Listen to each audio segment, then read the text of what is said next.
We are reading Aghora, the Left Hand of God. We are on page 33 of the book. The chapter is Introduction, and we are on page 19 of the PDF.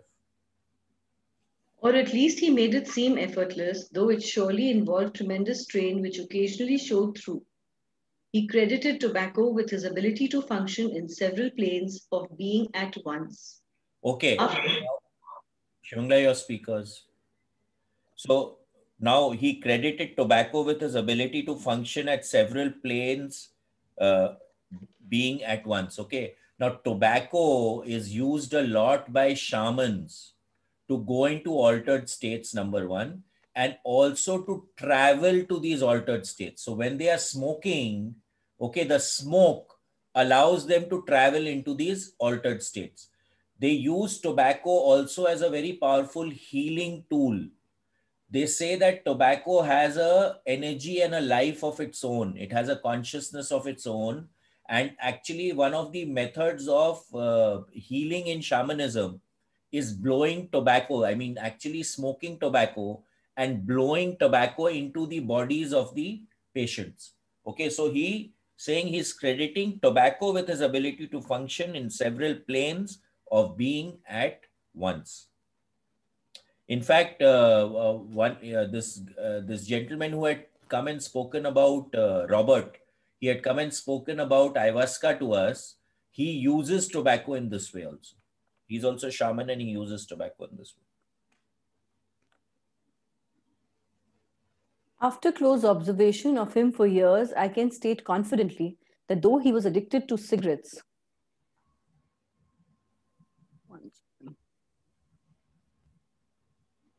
a fact he made no attempt to conceal, tobacco certainly did seem to exert a markedly beneficial effect on his consciousness, infinitely more than I have ever seen in any other smoker. Shivangla, you have to slow down, please.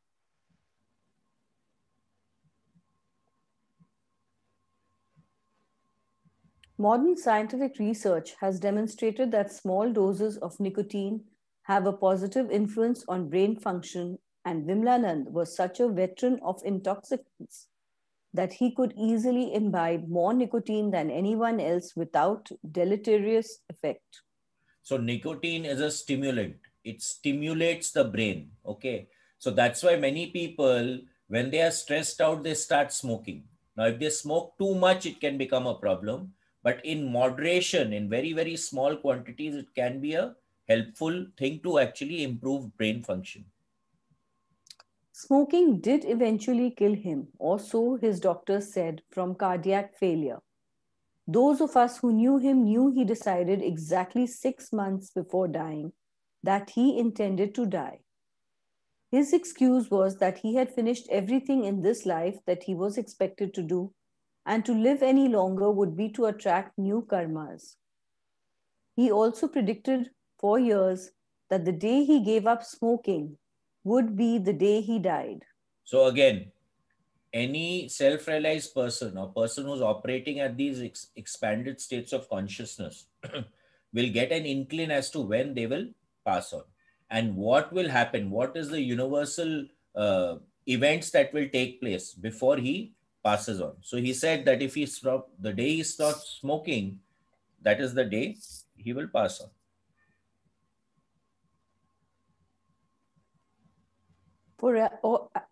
For as long as I knew him, he smoked at least one cigarette daily until December 11th, 1983, a day on which he refused a cigarette whenever it was offered, fully aware of what he was doing. The next morning, he died. At sunset, I cremated him. So again, he knew that that was his day of passing, and he had made a proclamation that the day I stop smoking, I will pass away. Okay. So if you see, he's saying very clearly that every day he smoked at least one cigarette. So he kept his proclamation alive.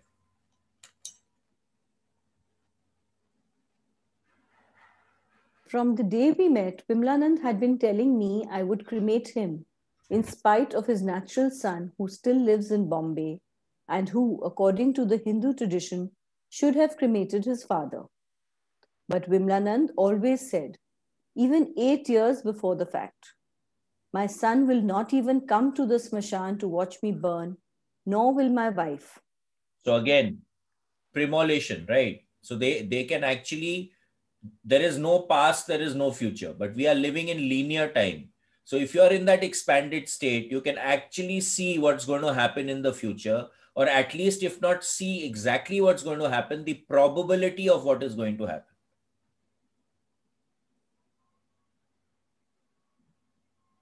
Indeed, they did not.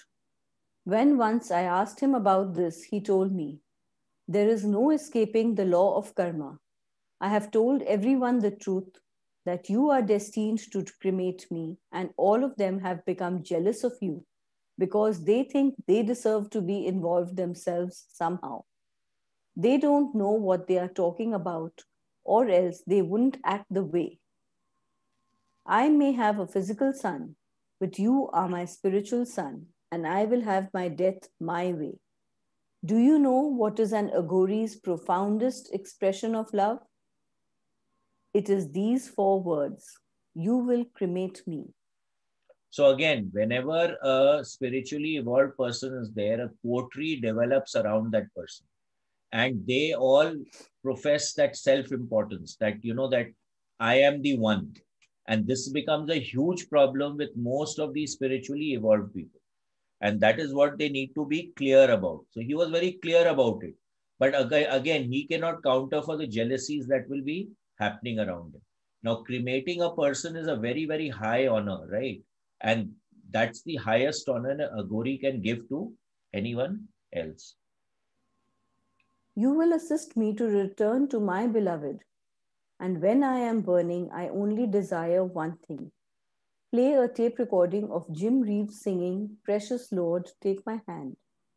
I know all the Hindus will think it's a sacrilege, but pay no attention.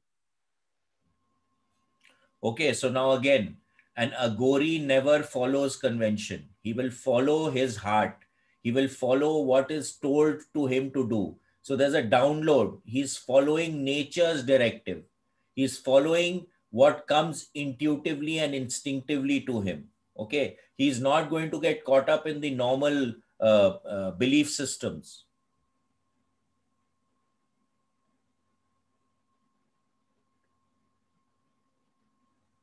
That's all I desire.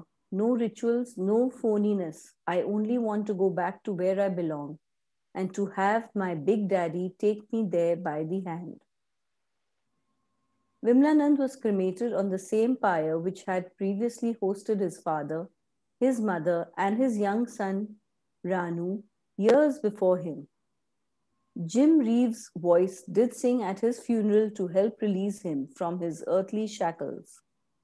Most of his ashes were consigned to the Arabian Sea, whose surf pounds the outer wall of the Banganga Shmashan in Bombay. The rest were collected for ritual immersion in India's sacred rivers. This has been a difficult book for me to write. I have spent months groping for direction, writing and rewriting, hoping to locate the best angle from which to approach to freeze Vimlanand in prose. Eventually, I realized that he cannot be portrayed justly from a single angle, just as it was never possible to capture him definitively on film. He always avoided the camera, and none of his photographs which do exist resemble each other. Now, this is another point here, okay? Really self-realized people will not want their picture taken. Now, many times we found this in even in autobiography of a yogi, where a picture of the saint was taken of Babaji and there was no picture over there, right? So like that, now the really spiritual evolved people don't want their picture taken. Having said that, from a picture, it is possible to garner any kind of information about anyone because your field is represented in the picture. So this is also the case of voodoo. When you hear about voodoo, etc., they take a hair or they'll take something that is connected with you and then do stuff to that, and then that will start affecting you. The same thing happens with a picture also. Okay. Now, on the good side, there have been tests and there has been a lot of work done on radionics using homeopathic medicine, where they take the hair of a patient and they treat the hair of the patient with homeopathic medicine, and it works for the patient. These experiments have also been done. So it works in both ways. Okay, you can do it for harm, you can do it for well-being also. In fact, I don't know how many of you all had it. I think it was posted in the group after we did the biogeometry session, where in biogeometry they had devised a plate where you put your picture in that, and that helps to protect from corona. I don't know. We didn't do a research as to how many people actually did it and how many people got corona. But yeah, I guess a lot of people did it, and we've not heard back. Shimangla, do you know? Has anyone reported getting corona after using that plate? You remember who we gave it to? Has Nobody anyone? has I reported have it. back. I Has, have it. yeah, Bua. yeah. So you put your pictures, right? Yes. Yeah. So I don't see anyone has got corona after using that plate. So I don't know. Anyway, But we That's what. don't really know. We gave it, nobody's reported back. it's given in the Mm, anyway. mm. Touch In wood. fact, it was always difficult to recognize the living Vimlanand from his pictures because his entire face would change moment by moment according to his state of consciousness at the moment. He was loath to part with photos of himself, which is why none adorns this book. He would say, "My friends will not like it if you don't take care of my photo. See, this is They will another view it." thing. 1 second, Shivangla. You have to read a little slowly now. The other thing is here that today, whenever we take a picture of something, proper respect has to be given to that. Now, if we are not giving proper respect to the picture, the energy field takes a turn. Now, a simple thing like this, that today you have a picture of, let's say, Ganeshji on a console table. And then while someone is eating, you have a party or something, and someone goes and puts a plate after eating in that plate in front of that picture, it is going to create a negative field of energy around that. So when we are doing something, we need to have proper respect. So he says over here that if you put a picture and it is not respected, my friends will not like it. Now, he didn't mean the normal friends, okay? He meant his helping spirits. Those people, those spirits will not like it, that he has been he has not been honored. He has not been taken care of, and then they can create problems for the person who doesn't do that. So that's why he's saying over here, my friends will not like it if you don't take care of my photo. They will view it as a sign of disrespect. I don't care. I am just a nobody. But some of my ethereal friends are very orthodox and very strict, and it will not think twice before they punish for disrespect. So you got it. It is not the regular 3D friends. It is more those etheric friends who will not like him to be disrespected and will punish the people who disrespect. He certainly was not confined by the restrictions which confine most mortals. His eyes, for example, refused to remain the same color at all times. Sometimes they were a light blue, often they were light green, the color of the grape known as Anabe Sahi. At some moments, they could become nearly colorless. People meeting him for the first time would point it out to him incredulously that he would disclaim in agreement. How ridiculous! Is it possible for anyone's eyes to change colors? At other times, when he was feeling playful, he would adjust his eye color to match mine and would then call everyone in the room over to see and comment. So He loved. what can also happen is that if another entity gets into you and changes you, your these colors, etc., can actually shift. So he naturally had the ability to call in other energies, and therefore also develop the ability to actually shift his colors of the eyes. He loved to watch people react to an out of the ordinary event because he felt he could gauge them better when they were caught off guard. So how a person acts and reacts in a situation which is not familiar tells a lot about that particular person. Okay, so naturally, if you want to gauge someone, put him in an adverse situation and then see how they operate. An enigma, a puzzle, a paradox, a riddle, a mark of interrogation, as he himself put it. Who was Vimlanand? The more I remained in his company, the less I knew about him. He really was nobody. There was no one personality present perpetually in his body which could be pinned down and categorically identified as his. So again, what that he had freedom of action. He could operate at various planes of consciousness at the same time, right? So you couldn't pin him down. A really truly self-realized person loses identification with any kind of personality. So you actually shift and you become everything and nothing at the same time. So he says over here very clearly, he really was a nobody. So he was everything, but still he was nothing. Okay, that was his personality.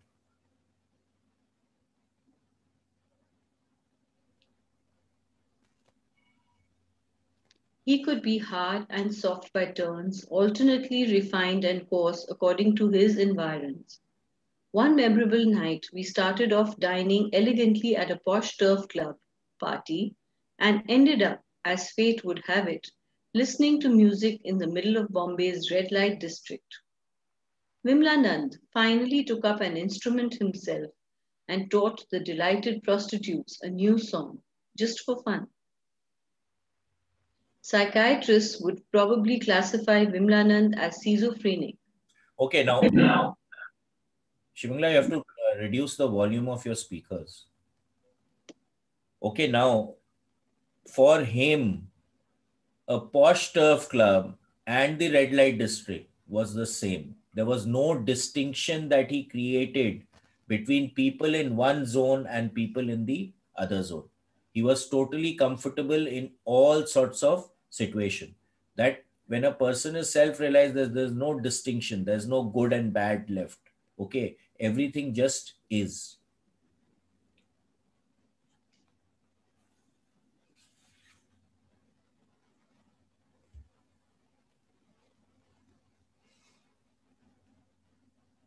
Psychiatrists would probably classify Vimlanand as schizophrenic. Vimlanand himself used to say, either I must be mad or everyone else is. There are no two ways about it. Though no psychiatrist, I am a licensed physician, and in my opinion, an opinion shared by those who lived with him for many years before I met him, he was far saner than the rest of the world. Facile formulae cannot describe him. So again, if you are in a madhouse, then who is mad? Because most of the other people are acting in a particular way and you are acting different. So you are mad and the others are sane. So this is a very, very dicey kind of a decision to actually understand who is mad and who is not mad. If you are in compliant, if you are working with maximum people, that is the regular, that is the norm. If you are off the norm, then you are mad. So again, you don't know who's mad and who's not. So it's your perception, right? Absolutely. Everybody, each person's perception.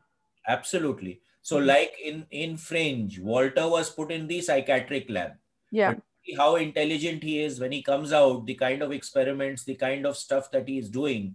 No one else can perform those experiments. No one else has that kind of intelligence. Now he was put in a madhouse. So who's mad and who's not mad? It's Yeah. absolutely a perception.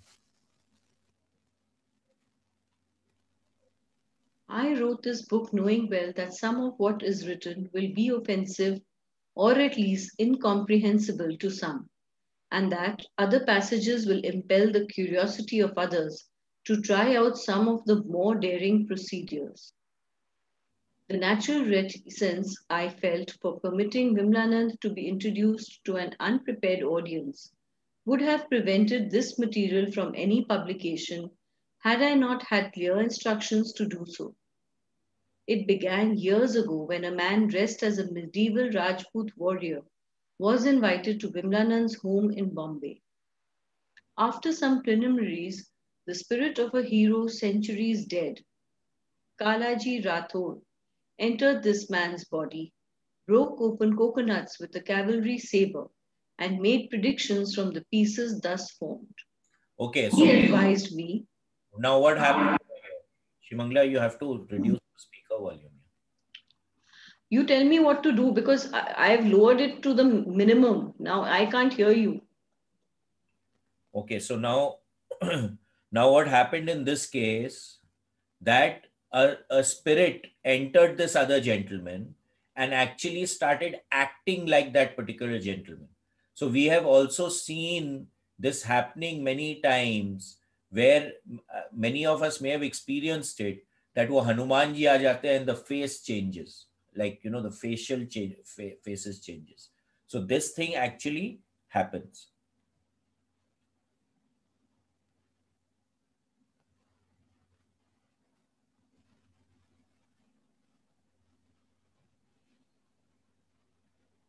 He advised me when my turn came to note down everything Vimlanand spoke.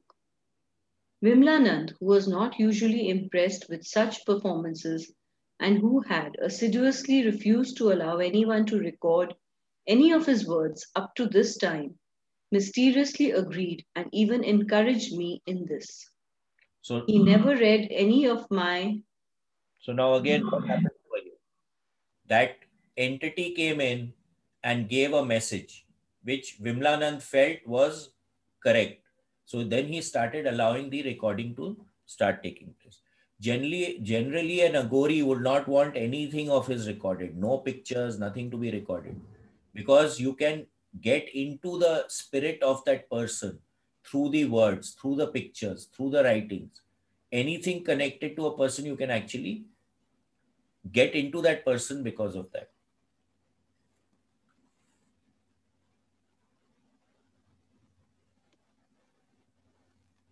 He never read any of my writings on him until the first draft of this manuscript was ready.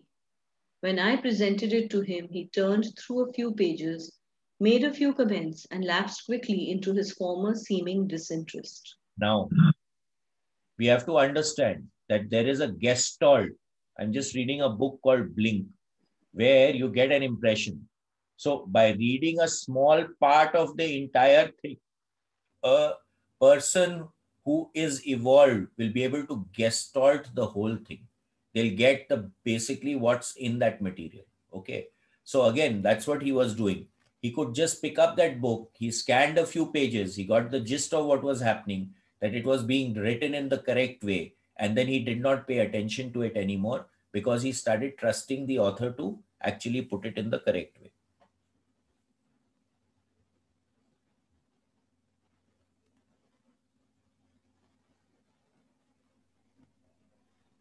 Vimlanand cloaked his meanings more thoroughly than ever before after making this assignment. His asking me from time to time if I had noted down some particularly intricate comment suggested to me that he still expected me to continue in my role as scribe. He continued to engineer situations, a pastime at which he was expert, and he would make use of the situations which developed spontaneously around him in his home, which was a which was a veritable circus.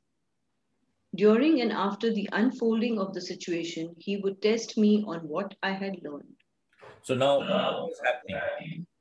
He was actually he was creating a situation so that, and he was hiding the meanings also, because many times in these esoteric writings everything is not given up front.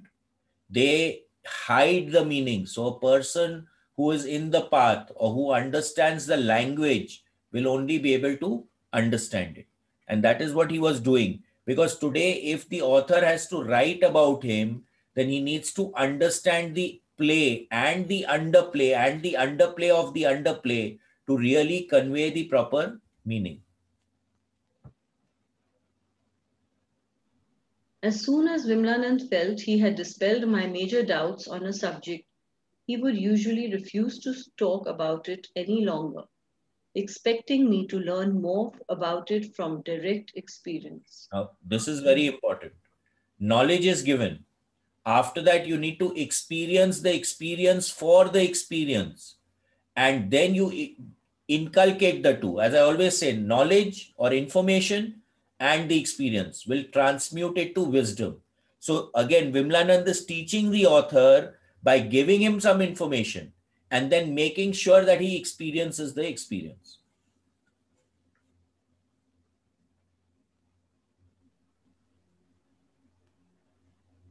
He explained that this would preserve the keenness of my spiritual hunger to prevent me from ever losing my alertness or pausing in my pondering. He never spoon fed me. So again, if someone is spoon fed, they'll get used to being spoon fed. But the person has to be actively involved in their own growth, in their own education. So experiencing the experience and then keeping on learning and developing becomes the issue that a student has to grapple with all the time. Okay. Now, if the master keeps spoon feeding, then you lose the intelligence to actually be able to discover things for yourself. So the ideal way to do it is to discover things, discuss with your master. Then the master adds the tadka to that learning, and then you make it even better. Okay. So, I mean, it has to be a stage wise and step by step thing. This is something that I experienced with Bani Ramji also. He used to tell me some stuff. I used to go and experiment with it. And then I used to come back and tell him what I did.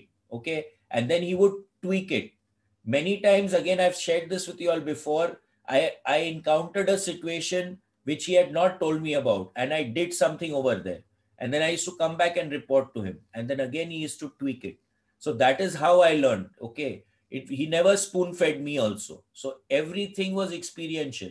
Yes, aise ho sakta hai. You can do this. Now go and experience it.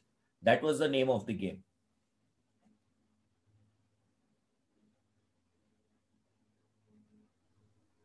Gradually, I accumulated a heap of information, enough to fill at least 4 books. The writing and rewriting of this book has enabled me to digest Vimlanand's teachings more efficiently, and I understand that Vimlanand's real intention in making me write was for the writing to act as a sadhana, spiritual exercise for me. So now what is the best way to learn? The best way to learn is to teach it. So if you've learned something and you pass on your knowledge, that knowledge becomes even more pronounced for yourself. Okay. So over here, what is he doing? He knew that he had to write a book. So the more he studied the material, the more that he had to, study it to write the book, the more efficient he became in the material himself. We were just discussing this before we started the session, that Mukul Bhabi was saying that you're just watching the Fringe serial in one way. And then when you're watching it to actually speak about it, you watch it in a totally different way. Mukul Bhabi, will you like to comment on that? Yeah, I was just reminded of this in these lines, that when I watched it earlier, which was about a year ago, I just went through it like a normal mystery series and just enjoyed it. But now, with the purpose that we have, and because I'm watching it for our foundation, and I'm just looking at it differently, I'm understanding things differently and conveying therefore also differently. So this is a very important way, that today if we learn something, pass the knowledge on. That becomes very, very important.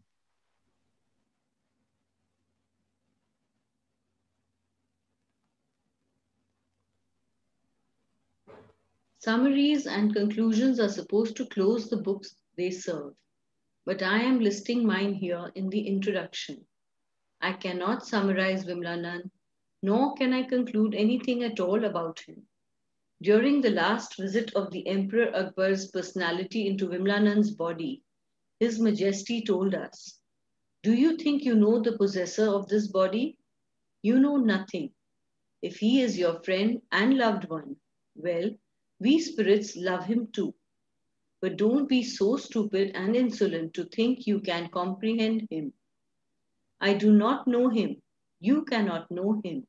No one knows him. This is the sort of man who allows you to play about with him, you fools. Apart from knowing him in his entirety, you will never be able to know a single hair from the head of Vimlanand. So again, what was And happening? this When Akbar comes from where? Akbar, the spirit of Akbar used to come into Vimlanand and then talk through him. Oh. Okay. So again, when an entity like that enters, they can give a lot of messages also. So over here, Akbar's entity came into Vimlanand. Okay. Vimlanand himself requested me to compile my notes into this book and publish it now. He wanted Westerners to be exposed to Aghora. In his own words, I once wanted to go to the West to demonstrate the practical uses of Aghora, the real spiritual science of India. I know I can deliver the goods, but whenever I tried to go, my mentors always prevented me. They didn't want me to be tempted by glamour and power. They knew I would be a better businessman than anyone else. It is in my genes after all, but they didn't want to watch me fall so low. I am not destined for commercialization. I am destined for something different. So now this is important. If he had gone to the West, if he had gone to the West, he could have really made a lot of money. Okay. But he very clearly says that I know I can deliver the goods, but wherever I tried to go, my mentors always prevented me. So the spiritual guides, the spiritual helpers that he had around him who were guiding him and taking him forward always were giving the guidance. And he had to listen to them. Rather, had to to koi baat nahi hai, but he used to listen to them. So he never ventured out. Okay. Now, when we make these spiritual connections, when we are going into these altered states, even in shamanism or in the Monroe Institute principle, when we get these guides, we need to start building a relationship with them.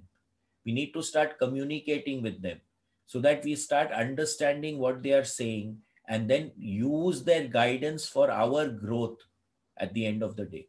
Okay, commercialization is not the end all and for all. The spiritual growth is actually more important. As Nagarji always says, that we are jago or bhago. So, what are we here for? We are here to transcend what we have. We are here to grow. We are here to transcend. Okay, that's the only thing that we are here for. This is a classroom. This is a school. We come here to learn and to grow, nothing else at the end of the day.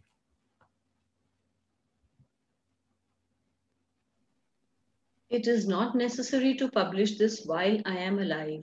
I have not achieved all I have achieved in this life merely to capitalize on it.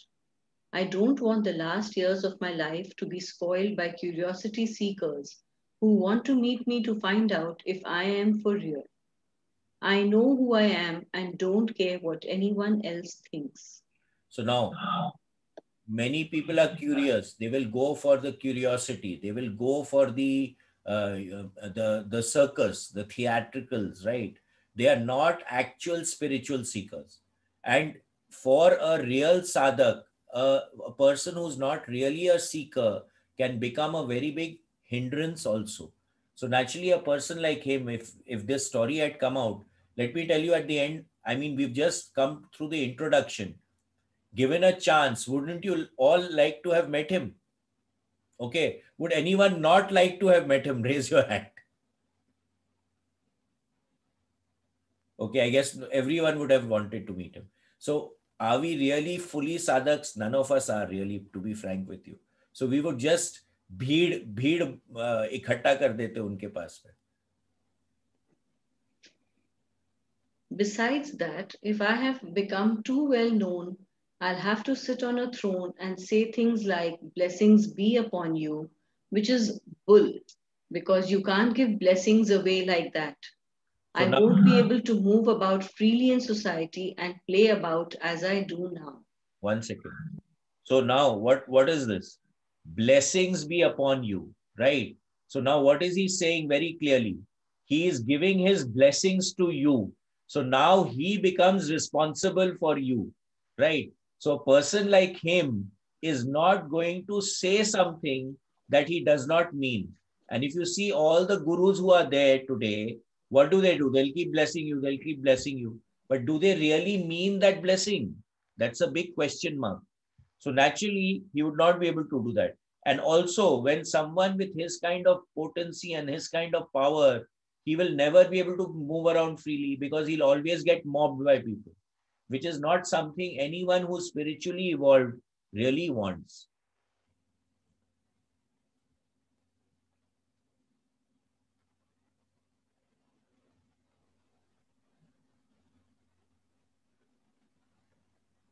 Blessings be upon you, which is bull, because you can't give blessings away like that.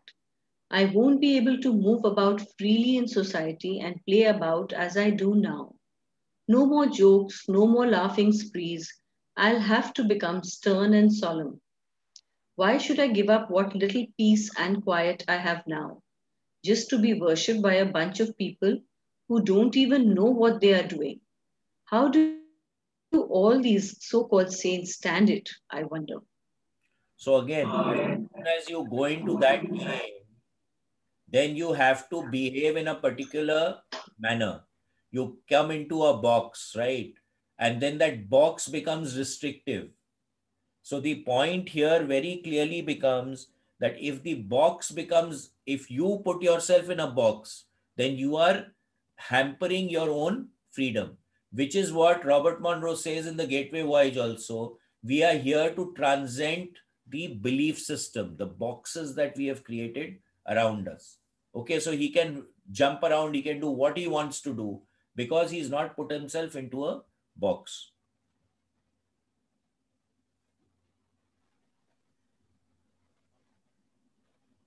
Publish this book after I am gone.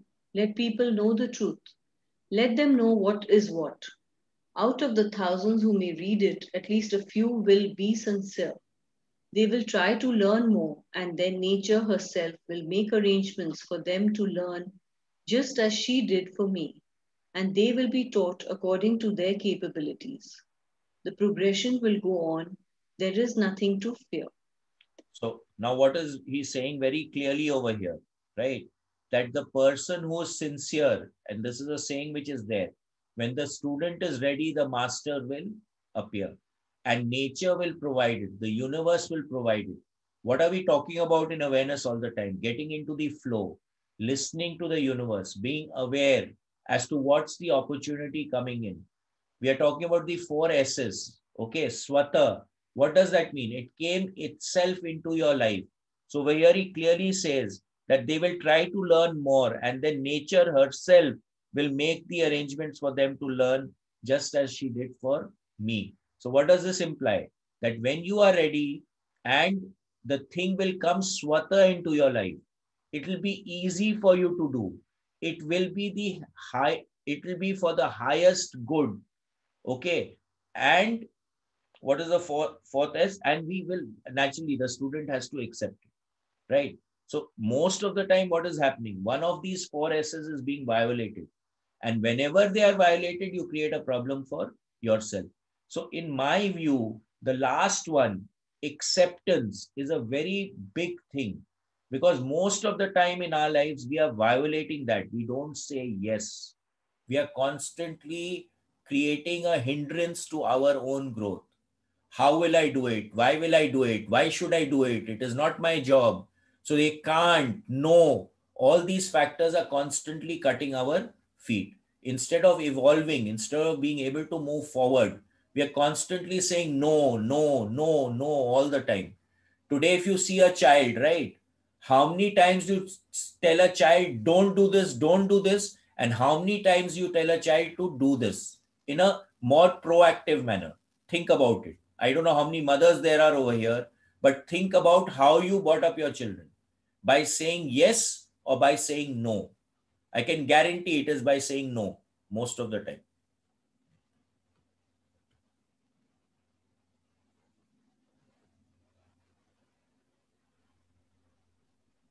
I have never gone out and tried to attract anyone to me.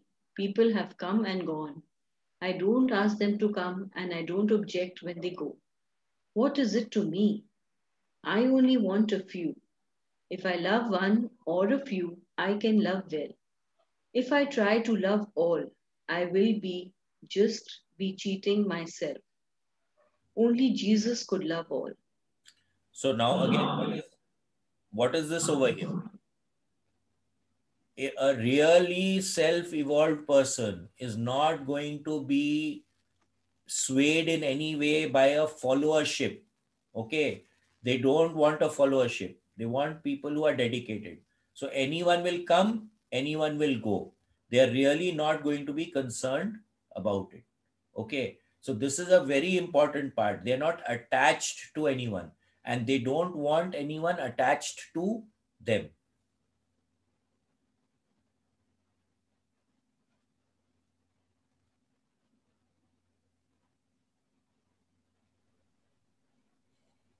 From Vimlanand's select circle of loved ones, I was awarded the commission to try to explain to those who never met him just who he was and what he was. Hence this book. No one cares, no one can disturb him now. His story can be told and his privacy will be preserved. I am pleased to offer this volume to those who can read it. I regard it as an offering to him, an offering which is also a promise I have kept, an obligation I have requited, a long-standing desire of his I have finally fulfilled. Here is Viblanand as I knew him. Even after hundreds of meetings, he could baffle me with the incredible variegation of his knowledge, charm me with his ever present affluence, and infect me into a smile with his good humor. I even almost got used to his anger, but having charmed and enthralled me and his other listeners, he never tired of telling us, don't take anything I say as gospel truth. I am human, I make mistakes. Test on yourselves what I've told you. Try it out, experience it, and then you will know whether or not I'm telling you the truth. When you examine a gem, you must evaluate it from all its facets before you can decide on its value. So what is the meaning over here? That nothing is good until you have tested and tried it for yourself. So that's why Robert Monroe always said, we are giving you the tools. Go and experiment and try for yourself and come back and tell us what you experienced. So your experience will help others grow, but don't take anything as is without you also working it, you also using it, you also experiencing it, you trying it, okay, attempting to use it. This becomes extremely, extremely important in this entire game. Here then is Vimlanand for your evaluation. Perfect. So this is exactly what we are attempting to do in awareness also, bringing various possibilities and then allowing ourselves to be able to experience them, experiment with them, and then work with them and see if they create growth and value in our life. Okay, anyone wants to say anything? Yeah, is it wrong to bless the people? I mean, those who are younger than you, usually they touch your feet and all that. He says, God bless you. No. So is that... Auntie, he was speaking from a different level of consciousness. You have to understand. He was saying that if a guru is constantly blessing everyone, he is talking from a guru status. Okay. From your status as an elder, of course, if you're blessing someone, you're doing it at your level of consciousness. But if a guru is blessing someone, then the guru needs to take responsibility for that person, 100%. Is the guru willing to take full responsibility for that person? Are you getting the distinction? Yeah. You are doing it as from an age factor. That person is doing it from a spiritual factor. There is a very big difference between the two. Does that answer your question? Yeah, but I mean, that means our blessings, my good feelings, is nothing. I mean, I should not say God bless you. No, no. Again, you're not getting it. What state of consciousness are you sending that good feelings? Are you... So at my age, I'm not as wise as these No, no, people. but you're not... Understand this. You are sending it as an elder. Yeah. Okay. You're not giving that blessing as a guru. No. So you are just sending good wishes to that person. Perfectly all right. One second, Sunita, you have to mute yourself. Yeah. Okay. You are sending the blessings as an elder, right? But what he was talking about is giving the blessings as a guru. As a guru. Okay. There's a very big distinction in that. Today, the guru becomes responsible for the student. Right. Whatever the student does, whatever growth the student has to go through, the guru has to take responsibility for that. So you can't go around as a guru saying stuff which you don't mean. Okay. That is the distinction over here. Okay. Yeah. Anyone else, anything to say before we wrap up? Yeah, Niket bhaiya, I wanted to talk. Yeah, you have to, 1 second, you have to show us your face if you want to say something. I got I don't know why people hide. I seriously don't understand. because they are not in a state, they are not in that यहाँ पे level of कोई चेहरा और consciousness dress or को नहीं देखता है यहाँ पे. आई एम सॉरी, कोई चेहरा और ड्रेस को नहीं देखता है यहाँ पे. अगर कोई देखता है तो at least awareness, at least I don't see my own dress. Why should I see your dress? You tell me. Don't see it. Okay. So anyway, Niket bhaiya, actually, what we were discussing, this tip that you gave me regarding this guru blessing, it is very important actually. Why I'm telling you the context. Actually, we are having we have a Indian Institute of Architects. You must have heard about it. Yeah. It is a national body of all the architects, and we have all our state-wise chapters. You know, Odisha, West Bengal, Maharashtra, Punjab, etc. So I'm actually contesting the elections for the state chairmanship, actually. So, and there is someone who is contesting for vice chairmanship. Okay. So I came to know yesterday that that person who is in the opposition, that person has gone to someone, very senior architect, to seek blessings. Okay. So then I send a message. I said that to the right hand of that senior architect, I said that don't, please, I heard that your so-and-so, he's supporting this candidate. I said, I have no objection if anybody supports anybody in the opposition, but please be sure that you support the right candidate, because we want the right people to come on the forefront. You know, they should be clear-hearted and they should be willing to do some positive for the fraternity, positive work. So then the response came that that candidate had come to seek the blessings. Okay. And the senior architect, he responded that I'm just watching the show like Bhishma Pitama. Okay. I'm not blessing anyone. Okay. I'm just, so I said that if you are Bhishma Pitama, he should also, Bhishma Pitama, actually he blundered, greatest blunder he made, he's decided by the Kauravas. Yeah. Okay. He should support the Pandavas. Had he supported the Pandavas and extended his kind cooperation and blessings to the Pandavas, he wouldn't have been on the bed of arrows at the end. No, you're mistaken. Bhishma Pitama's blessings was always with the Pandavas. But he was controlled by his pratigya, that he will stand by the person who's sitting on the throne of yeah. So the biggest blunder was he had to, because of his commitment, he has to be with the side of the Kauravas.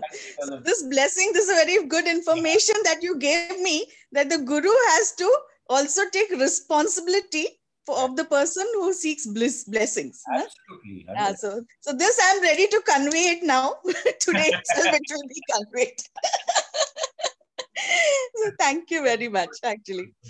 Yeah. Okay, anyone else, anything? Otherwise, we'll wrap up. Okay.